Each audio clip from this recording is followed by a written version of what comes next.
Hello everyone. Last moment में ये लगना कि सब कुछ भूल रहा है, ये नहीं पढ़ा, वो नहीं पढ़ा, ये छूट गया, वो छूट गया, ये सबके साथ होता है। बिल्कुल भी आपको इन बातों से डरना नहीं है। एग्ज़ाम में ना आपका जो सबकॉन्शियस माइंड है वो आपको सही उत्तर तक पहुंचाएगा, पहली बात। दूसरी बात ये कि कभी कभी जो टॉपिक आप बहुत महत्वपूर्ण मानते हैं वहाँ से प्रश्न पूछे ही नहीं जाते हैं। उनसे पूछिए जो लोग यूपी पीसीएस वगैरह की परीक्षा दे रहे हैं, कई बार तो यूपी से ही सवाल नहीं आते हैं। तो कई बार ऐसा हुआ है। 2014 की बात मैं आपको बताता हूँ। उस समय क्या हुआ था कि परीक्षा हो रही थी, सीटेट की परीक्षा थी और मेरी तैयारी काफ़ी ठीक ठाक थी। लेकिन 15 दिन पहले क्या हुआ था, डायरिया हो गया और उसी समय टाइफाइड भी हो गया। परीक्षा ठीक से देने के मूड में था नहीं, पढ़ाई कम हो पा रही थी, जो पढ़ रहे थे याद नहीं हो रहा था। लास्ट मोमेंट में जिस दिन परीक्षा देने के लिए निकले थे, तो जिस बस में बैठे थे सही बता रहा हूँ, उस बस में बोनट के पास ही मैं बैठा था, वहाँ पर आग लग गई थी। सारे यात्री कूदने लगे, मैं भी कूद गया था। कूदने के चक्कर में पैर में चोट लग गई, खून वगैरह निकलने लगा और आगे बहुत भीड़ थी। जैसे तैसे करके परीक्षा केंद्र पर पहुंचा तो बरसात भी हो रही थी, काफ़ी भीग गए थे।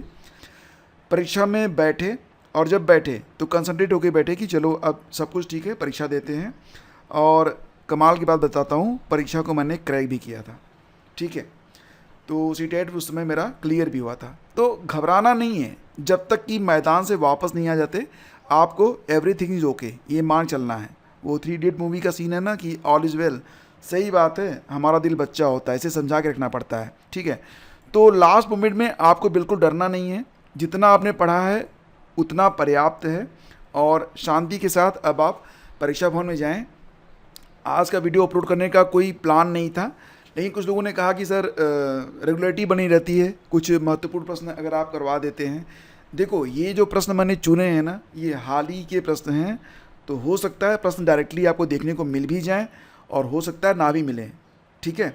लेकिन आपको संतुष्टि जरूर मिलेगी, बहुत सारे नए फैक्ट आपके रिवाइज हो जाएंगे और यहाँ से कुछ प्रश्न आपको डायरेक्टली देखने को मिल भी सकते हैं। तो परीक्षा में क्या आएगा, depend on the mood off paper setter. जब वो पेपर सेट करता है वो क्या पूछ लेगा। अभी आपने देखा था ना जो परीक्षा हुई थी यूपी ट्रिपल एससी की मंडी परिषद वाली, उसमें भाई साहब कोई पेपर सेटर था जो बहुत ही आध्यात्मिक था, बहुत हिस्टोरिकल था। उसने मंदोदरी वगैरह से प्रश्न उठाए थे, घाटों से प्रश्न उठाए थे, हरिश्चंद्र घाट, मणिकर्णिका घाट से प्रश्न उठाए थे। तो भाई पूछने को तो वो स्वतंत्र है, कुछ भी पूछ सकता है, लेकिन फिर भी जो अच्छे प्रश्न हैं, जो कि एक अच्छा विद्यार्थी तैयार करके जाएगा, तो उन प्रश्नों पर तो हमें फोकस रखना पड़ेगा। और उसी क्रम में ये वीडियो आपके सामने है जिसमें कुछ बहुत अच्छे प्रश्न हमने आपके लिए चुने हैं और उम्मीद है कि ये प्रश्न आपके लिए बहुत हेल्पफुल रहेंगे। रही बात ये कि अगर आपका जीएस आपको लगता है ना कि अभी कुछ और पढ़ना है, तो प्लेलिस्ट की लिंक आपको डिस्क्रिप्शन में मिल जाएगी। आपको सारे वीडियोज एक साथ मिल जाएंगे। आपको जो भी टॉपिक इंपॉर्टेंट लगे, जो भी, जैसे कि अगर आपको लगता है कि करंट आपका जो तैयार नहीं है, तो 1.5-2 घंटे का करंट का मैराथन मैंने करवाया हुआ है, वो वीडियो जाके देख लेना। आपको डेफिनेटली वहाँ से पूरा सेटिस्फैक्शन मिलेगा और उससे ज़्यादा पूछे जाने की संभावना भी नहीं है। 6-7 प्रश्न आएंगे करंट से मैक्सिमम, तो वो आपको वहीं से मिल जाएंगे, ठीक है। तो मैराथन जो है वो आप देख लेना। और रही बात ये कि करंट अफेयर जीएस के भी कई सारे मॉक टेस्ट करवाए गए हैं। सारे मॉक टेस्ट इस तरह से करवाए गए हैं कि हर प्रश्न पूरी डिटेलिंग के साथ हो और आपका हर टॉपिक तैयार हो सके, ठीक है। तो अच्छे से आप लोग पढ़िए, अब परीक्षा है उसको दीजिए और रिवीजन करिए, खुद पर भरोसा रखिएगा। चलिए शुरू करते हैं आज का टेस्ट। और आज सारे जो प्रश्न हैं मोस्ट इम्पॉर्टेंट हैं, बहुत ज़रूरी हैं और सारे प्रश्न चुने हुए हैं, ठीक है। चलिए शुरू करते हैं। अब देखो, ये जो पहला क्वेश्चन है, भारत के नए मुख्य चुनाव आयुक्त के रूप में किसे नियुक्त किया गया है। हालांकि देखो, बहुत डिटेल में मैं नहीं जाऊंगा क्योंकि मुझे पता है कि आपका समय बहुमूल्य है। तो यहाँ पर जो बहुत महत्वपूर्ण बिंदु है केवल वही बताए जाएंगे आपको। भारत के नए मुख्य चुनाव आयुक्त के रूप में चुना गया है किसको, ज्ञानेश कुमार को चुना गया है। और ये क्रम में कौन से होंगे, ये 26वें चुनाव आयुक्त हैं, मुख्य चुनाव आयुक्त हैं। इन्होंने स्थान लिया है राजीव कुमार का। तो सही जवाब इसका क्या है, विकल्प बी आपका यहाँ पर बिल्कुल करेक्ट है, ठीक है। अब यहाँ पर बिल्कुल आपको क्लियर होना चाहिए हर बात, ठीक है। आगे बढ़ते हैं। और जो हमारे 25वें सीईसी थे, राजीव कुमार का स्थान लिया है 26वें CEC chief election commissioner Gyanesh Kumar ने। अगला क्वेश्चन है कि बीसीसीआई ने पॉली उमरीगर अवार्ड 2025 किस खिलाड़ी को दिया है। ये प्रश्न पूछा जाता है तो मुझे लगा कि इसको भी बता देते हैं आपको। पॉली उमरीगर अवार्ड 2025 ये दिया गया था किसको, जी हाँ, जसप्रीत बुमराह को। विकल्प बी इसका करेक्ट है। आपको याद होगा कि 1 फरवरी 2025 को मुंबई में जो बीसीसीआई के द्वारा नमन अवार्ड आयोजित किया गया था, उसी में यह पुरस्कार प्रदान किया गया था जसप्रीत बुमराह को। इसमें best female international player, cricket player Smriti Mandhana को चुना गया था, और CK Naidu lifetime achievement award जो है सचिन तेंदुलकर को दिया गया था। ठीक है, अब यहाँ देखेंगे आईसीसी महिला अंडर 19 वर्ल्ड कप 2025 का खिताब किसने जीता। मोस्ट इंपॉर्टेंट है ये। अभी तक इसके 2 संस्करण हुए हैं। आईसीसी महिला अंडर 19 वर्ल्ड कप के 2 संस्करण हुए हैं, दोनों का विजेता जो है भारत रहा है। तो याद करना आपके लिए आसान है। इसका आयोजन कहाँ पर हुआ था, तो आपको बता दें कि आयोजन इसका मलेशिया में किया गया था, और विजेता बना है भारत। दक्षिण अफ्रीका उपविजेता बना है, दक्षिण अफ्रीका को हराकर भारत विजेता बना है। इसका जो पहला संस्करण था 2023 में, 2-2 साल पर होता है ये, तो ये अफ्रीका में हुआ था और उसमें भी भारत ही जीता था। ठीक है, ये याद रखना। अगला क्वेश्चन होगा आपका, केरल के पश्चिमी घाट में खोजी गई एलेटारिया फेसिफोरा, एलेटारिया फेसिफोरा और एलेटारिया ट्यूलिप्रीफेरा किसकी नई किस्में हैं। तो देखो, आपको पता है ना कि ये जो फेसिफोरा और ट्यूलिप्रीफेरा ये हरी इलायची की प्रजातियां हैं, जिनको केरल के पश्चिमी घाट में खोजा गया है। ठीक है, तो हरी इलायची इसका सही आंसर है। अगला क्वेश्चन होगा, इंडियन अमेरिकन गायिका चंद्रिका टंडन को किस एल्बम के लिए ग्रैमी अवार्ड दिया गया है। चंद्रिका टंडन ये इंडियन अमेरिकन गायिका हैं, इनको ग्रैमी अवार्ड मिला है त्रिवेणी एल्बम के लिए। विकल्प सी आपका करेक्ट है यहाँ पर। ठीक है, और त्रिवेणी एल्बम के लिए चंद्रिका टंडन को जो ये 67वां ग्रैमी अवार्ड था, इसमें जो त्रिवेणी एल्बम है इसको बेस्ट न्यू एज एम्बियंट और चैंट एल्बम श्रेणी में पुरस्कार प्रदान किया गया है। अगला क्वेश्चन होगा, global lead green building 2024 ranking में भारत की रैंक क्या है। ग्लोबल लीड ग्रीन बिल्डिंग 2024, अगर आपने डिटेल में जो मैंने करंट आपको दिया है उसको आपने पढ़ा होगा, सारे प्रश्न आपको आ रहे होंगे, कोई भी प्रश्न आपका छूट नहीं रहा होगा। अगर आपने नहीं पढ़ा है तो हो सकता है कि नए लग रहे हों, लेकिन सारे प्रश्न आपको जो पीडीएफ थी ना, मेगा पीडीएफ, उसमें सारे प्रश्न आपको करवाए गए हैं। तो मैंने आप लोगों से कहा था बहुत समय पहले, 2 महीने पहले मैंने आपको पीडीएफ दे दी थी और कहा था कि आप पढ़ते रहिए, रोज़ 1 घंटे तो पक्का करंट पढ़िएगा। तो जो लोग पढ़ रहे हैं उनको प्रश्न आसान लग रहे होंगे। Global lead green building award 2024 में भारत की रैंक जो है तीसरी है। विकल्प सी इसका सही है। और आपको बता दें कि ये जो तीसरा संस्करण था इसकी शुरुआत 2000 में हुई थी।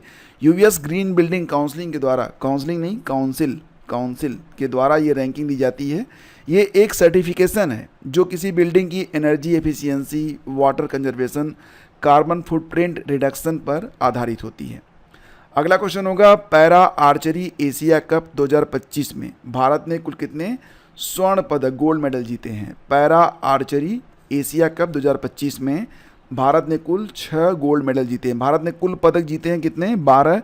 इसमें जो गोल्ड है वो 6 है, सिल्वर 3 है और ब्रोंज ऑब्वियस 12 करेंगे तो ये 3 ही आएगा। ठीक है, तो इस प्रकार से 6 3 3 ये आप याद रखना।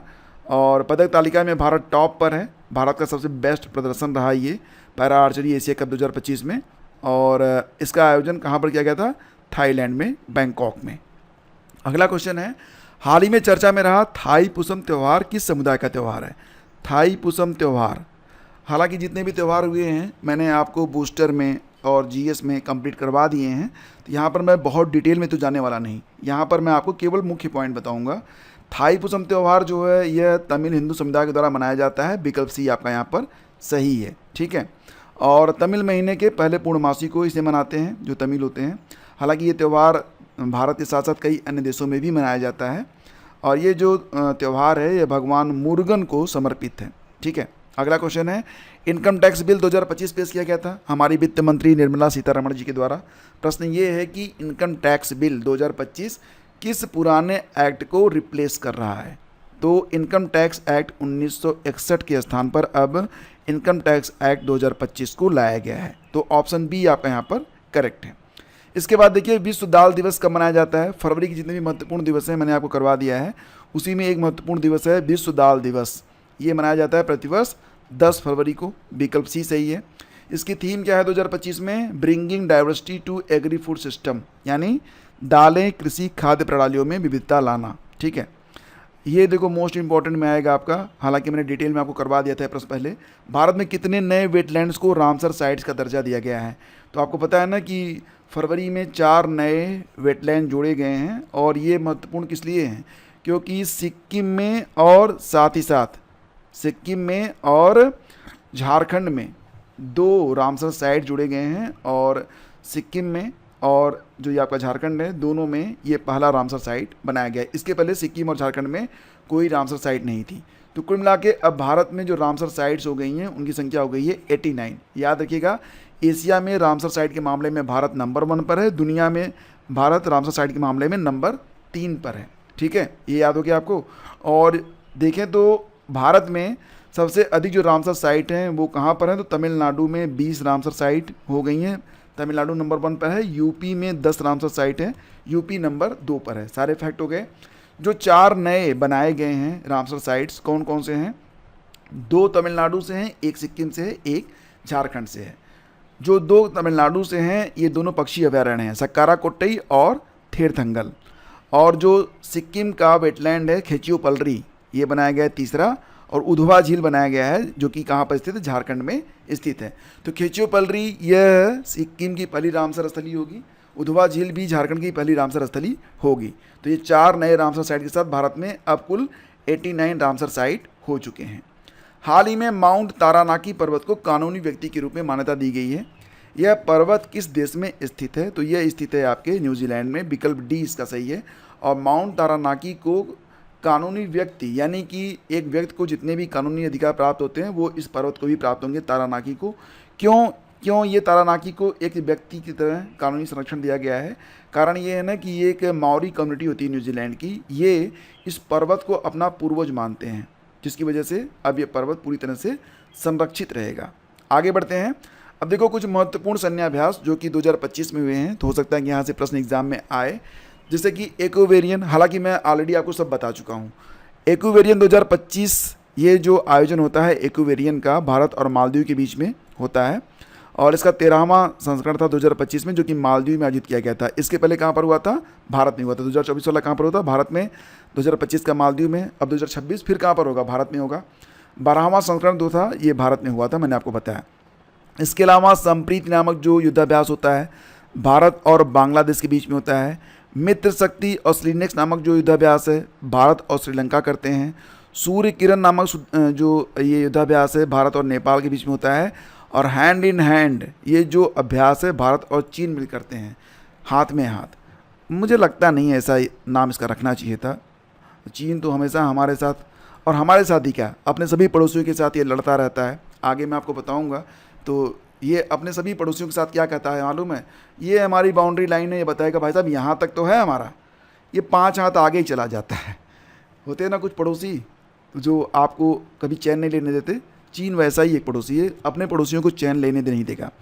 38वें राष्ट्रीय खेल 2025 की पदक तालिका में टॉप पर जो है वो सर्विसेज है। विकल्प डी आपका करेक्ट है।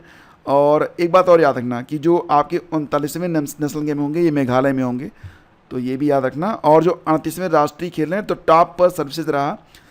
सर्विसेज ने कुल मिला के 121 मेडल जीते हैं। इसका आयोजन उत्तराखंड में किया गया। ठीक है, नेक्स्ट है आपका कर्मयोगिनी वीरांगना। एक किताब है, ये कई एडिशन में आएगी सामने। तो कर्मयोगी वीरांगना की लेखिका कौन है? तो लेखिका है इसकी विजया राहटकर। ठीक है, गगनगिल ये नाम भी आपने सुना होगा। और हान कांग तो आपको याद होगा, साहित्य का नोबेल पुरस्कार दिया गया था इनको 2024 वाला। और गगन गिल को भी साहित्य का एक पुरस्कार दिया गया। कौन सा पुरस्कार? तो गगन गिल को मिला था क्या? साहित्य अकादमी पुरस्कार। ठीक है, मैं जब तक आई बाहर ये किताब थी। और विजया राहटकर जी ने ये किताब लिखी है। विजया राहटकर जो कि राष्ट्रीय महिला आयोग की 9वीं अध्यक्ष हैं।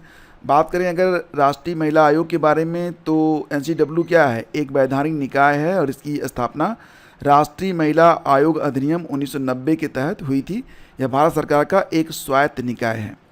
अगला क्वेश्चन है, बजट 2025-26 में निम्न में कौन सी नई योजना शुरू की गई है? तो देखो, PM किसान सम्मान निधि योजना ये तो है नहीं, ये तो पहले से चल रही है। आत्मनिर्भर कृषि योजना भी नहीं है, हरित कृषि मिशन भी नहीं है। सही जवाब प्रधानमंत्री धन धान्य कृषि योजना को। तो बजट 2025-26 से ये प्रश्न इंपॉर्टेंट है। हालांकि बजट मैंने करवाया हुआ है, अगर आपने नहीं देखा है तो देख लीजिएगा।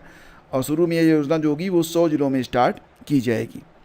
टाइम मैगजीन की वुमन ऑफ द ईयर 2025 सूची में स्थान पाने वाली एकमात्र भारतीय महिला बन गई हैं पूर्णिमा देवी बर्मन।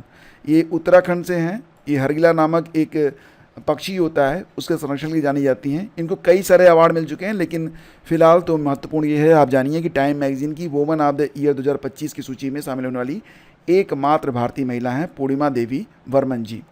ये जानी मानी पर्यावरण संरक्षक और जंतु विज्ञानी भी हैं। धर्मा गार्जियन नामक युद्धाभ्यास कौन कौन से दो देश करते हैं? भारत करता है, किसके साथ? जापान के साथ करता है। ठीक है, तो विकल्प भी आपका यहाँ पर करेक्ट हुआ। अभी 25 फरवरी से लेकर 9 मार्च तक इसका आयोजन किया गया था, 6वां आयोजन था ये। और ये कहाँ पर हुआ? तो जापान में इसका आयोजन किया गया था। बाफ्टा फिल्म अवार्ड, मैंने आपको बताया था ना बाफ्टा के बारे में, आस्कर के बारे में, आइफा के बारे में, सब मैंने आपको बता रखा है। अगर आप लगातार जुड़े हुए हैं हमसे तो आपको सब क्लियर होगा। लेकिन ये प्रश्न मैंने यहाँ पर रख दिया कि बाफ्टा फिल्म अवार्ड 2025 में बेस्ट फिल्म कौन सी चुनी गई थी? बेस्ट फिल्म चुनी गई थी कांकलेव। कांकलेव जो थी बाफ्टा में बेस्ट फिल्म चुनी गई थी। एनोरा को आस्कर अवार्ड दिया गया था, याद रखना 97 नंबर का अवार्ड था इस बार। तो एनेरा को मिला था क्या? आस्कर अवार्ड मिला था। द कांकलेव को क्या मिला था? ये बाफ्टा अवार्ड मिला था। ये दोनों आप याद रखना। मैं आपको बाफ्टा एक बार रिवाइज करवा देता हूँ। बाफ्टा में क्या हुआ था? बाफ्टा में कांकलेव द बेस्ट मूवी है। बेस्ट डायरेक्टर चुने गए हैं द ब्रूटलिस्ट के डायरेक्टर ब्रेडी कार्बेट, और बेस्ट एक्टर चुने गए हैं एड्रिन बॉडी द ब्रूटलिस्ट के लिए, और बेस्ट एक्ट्रेस चुनी गई है मिकी मेडिसिन एनोरा मूवी के लिए। ध्यान रखना कि ये बेस्ट एक्टर और बेस्ट एक्ट्रेस की जो लिस्ट आपको यहाँ पर मिल रही है ये आस्कर के लिए भी बिल्कुल सेम है। ठीक है, हालांकि बेस्ट फिल्म जो थी वो आस्कर में एनोरा थी, और बेस्ट डायरेक्टर कौन थे ये आपके लिए होमवर्क है, मैंने कई बार बताया ना, थोड़ा सा आप बताइए। राष्ट्रीय विज्ञान दिवस 2025 की थीम क्या है? आपको पता है राष्ट्रीय विज्ञान दिवस प्रतिवर्ष जो है ये 28 फरवरी को मनाया जाता है, और इस बार इसकी थीम है 2025 में जो थीम रखी गई है ये है empowering Indian youth for global leadership in science and innovation of विकसित भारत। विकल्प सी आपका करेक्ट है। तो ऑप्शन में जो सबसे लंबा ऑप्शन है जिसमें विकसित भारत लिखा रहेगा वो आपका उत्तर रहेगा। अगर एग्जाम में आ गया तो इसको ऐसे भी याद रखना क्योंकि काफ़ी लंबा है ये। ठीक है, तो इसके बाद है कि इंडियन सुपर लीग ISL 2024-25 का खिताब किस टीम ने जीता है? इंडियन सुपर लीग आपको पता है ना ये फुटबॉल कप होता है FC, तो इसे जीता गया है किसके द्वारा? तो ये जीता है मोहन बागान सुपर जायंट ने। विकल्प डी आपका यहाँ पर करेक्ट है। और मोहन बागान सुपर जायंट ये विजेता बना है, उड़ीसा FC को हराया। और याद रखना कि ISL भारत का क्या है? एक प्रमुख फुटबॉल टूर्नामेंट है, और 2014 में इसकी स्थापना की गई थी। इसके 11 संस्करण हो चुके हैं, यानी कि जो ये इसका 2024-25 का संस्करण था इसका क्रम क्या था? 11वां क्रम था ये। ठीक है, एशियन विंटर गेम्स 2025 पदक तालिका में टॉप पर कौन है? एशियन विंटर गेम्स 2025 ये देखो खास इसलिए है कि एशियन विंटर गेम में भारत ने कोई भी पदक नहीं जीता है, और जो आयोजक था चीन ये टॉप पर रहा। तो ऑप्शन सी करेक्ट है, चीन टॉप पर रहा। भारत ने 59 एथलीट भेजे थे, लेकिन 0 मेडल लेकर हम आए हैं। अब इसे आप क्या कहेंगे बताओ? BBC Indian sport woman of the year 2024 पुरस्कार किसको दिया गया है? तो ये दिया गया किसको? PV सिंधु, मीराबाई चानू, मनु भाकर, साक्षी मलिक। सही जवाब क्या है? मनु भाकर, विकल्प सी। ठीक है, BBC Indian sport woman of the year award किसको मिला है? मनु भाकर को मिला है। और ये जो अवार्ड 2019 से स्टार्ट किया गया है ये भी याद रखिए। नेक्स्ट है आपका चर्चा में रहा माउंट डुकोनो ज्वालामुखी कहाँ पर स्थित है? जो ज्वालामुखी फट जाते हैं, जिनकी वजह से कुछ नुकसान हो जाता है, वो चर्चा में आ जाते हैं। ठीक है, तो फरवरी में ज्वालामुखी जो था वो फटा था, और ये कहाँ पर है? तो ये इंडोनेशिया में स्थित है। रिंग्स ऑफ फायर के अंतर्गत आता है, तो ये अक्सर फटता रहता है डुकोनो। और इंडोनेशिया में बहुत सारे ज्वालामुखी भी हैं, ये भी आप जानते ही होंगे। ठीक है, भारतीय महासागर सम्मेलन IOC इंडियन ओशियन कॉन्फ्रेंस के 8वें संस्करण का आयोजन कहाँ पर किया गया? ध्यान रखना यह भारतीय महासागर सम्मेलन है जिसका 8वां संस्करण ओमान के मस्कट में आयोजित किया गया था। विकल्प सी आपका यहाँ पर सही है। और ये 16-17 फरवरी को आयोजित किया गया था। 60 से ज़्यादा देशों और संस्थाओं ने इसमें प्रतिभाग भी किया था।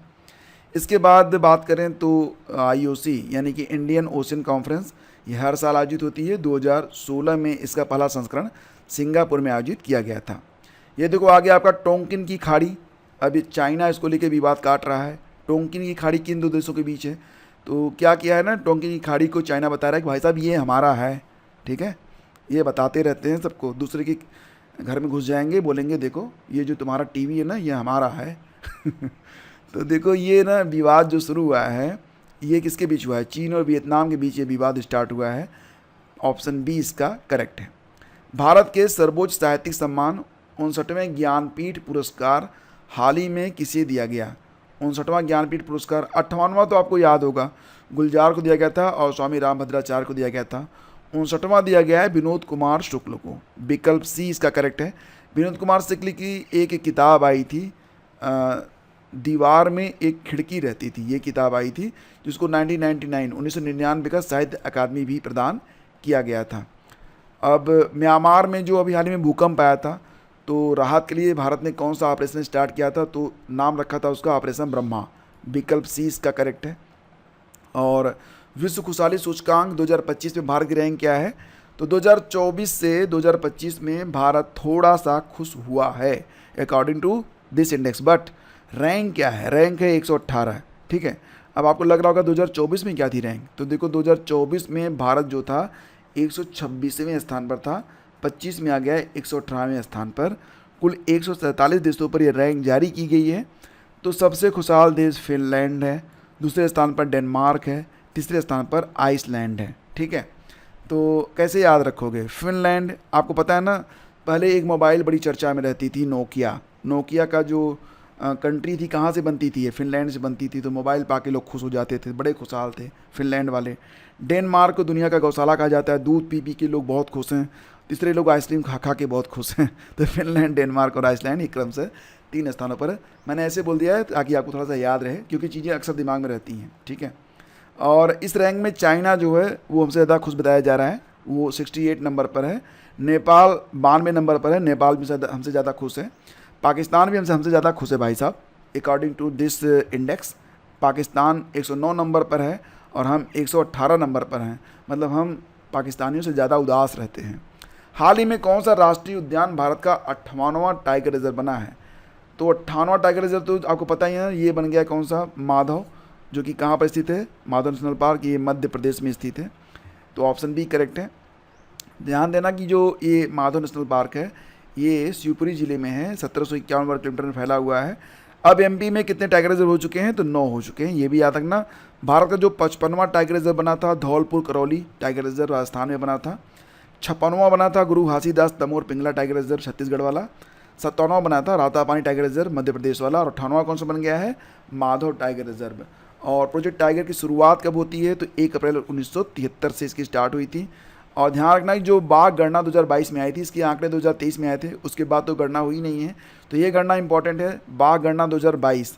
2018 से 2022 तक बाघों की संख्या में 200 की वृद्धि हुई है। और इस जनगणना के मुताबिक, बाघ गणना के मुताबिक फ़िलहाल भारत में बाघों की संख्या हो गई है 3167। 18 में ये थी 2967। वृद्धि दर क्या है? तो कहा जा रहा है कि 2014 से 2018 तक बाघों की जो वृद्धि दर थी वो 33% थी, जबकि 2018 से 22 तक ये घट के 6.7% ही रह गई है। ठीक है, तो सारे प्रश्न इंपॉर्टेंट लगे मुझे और मुझे लगा कि इनके बारे में आपको बता देना चाहिए। प्रयास कैसा लगा? आपके विचार सादर आमंत्रित हैं। और प्लेलिस्ट का लिंक, डायरेक्ट लिंक वीडियो के डिस्क्रिप्शन में है, आप अभी जाके देख सकते हैं। पहले कमेंट में भी मैं आपको पिन कर दूंगा, वहाँ से भी जाकर आप देख लीजिएगा। और आप सभी को बेस्ट ऑफ लक। मैं पुनः आप लोगों से कहना चाहूँगा कि जब तक युद्ध में शामिल नहीं होते हैं तब तक कुछ भी साबित नहीं होता है। अब समय चाहे जितना कम बचा हुआ है, अपने मानसिक स्वास्थ्य को बनाए रखिए। जितना पढ़ सकते हैं शांतिपूर्ण तरीके से पढ़िए, क्योंकि जल्दबाजी में पढ़ेंगे, घबरा के पढ़ेंगे, कुछ भी याद नहीं होगा। तो शांति से अपना रिवीजन अब आप लोग करते रहिए। मन में कोई सवाल चल रहा है, कोई टॉपिक शेष रह गया है, कोई बिंदु क्लियर करना है, बिल्कुल आप कमेंट कीजिएगा। अदरवाइज़ आप टेलीग्राम चैनल पर आकर आप कमेंट कीजिएगा। प्रयास करूंगा कि उसको वहीं पर तुरंत ही हल कर दिया जाए। और सभी को बेस्ट ऑफ लक, अच्छे से परीक्षा दीजिए। मिलते हैं आपसे अगले वीडियो में। Thank you.